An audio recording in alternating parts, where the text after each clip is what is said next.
Well, for me, it's the first time being in Mexico, actually, first time playing in the stadium.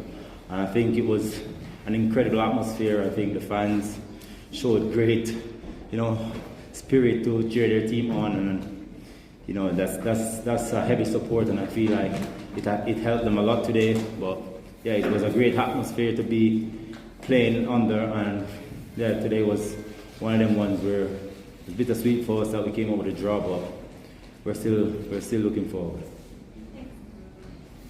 Hey, good night, Roberto Torres of the Museo. Do you think it's an obligation for your team to reach the World Cup, considering Canada and Mexico and United States are in the qualifiers? Most definitely. I think we have a big opportunity to, make the next World Cup, and with US, Canada, and Mexico being qualified, it's a huge opportunity for us, and we're going to make the most of it.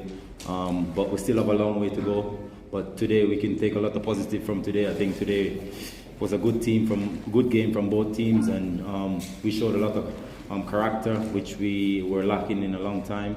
But I think today we really could have came up with something, but it was unfortunate we came up with a draw.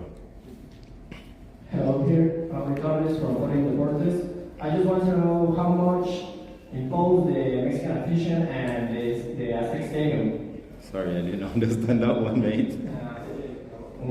How much do you think that you feel?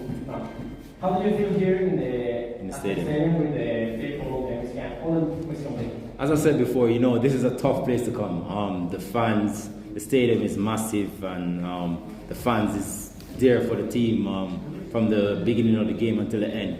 And it's never easy for our away team to come here.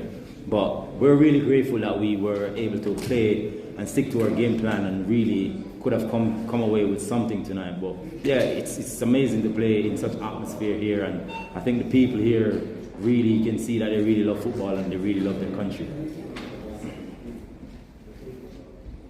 ¿Alguna pregunta más? ¿No? Thank you. Yeah, wait.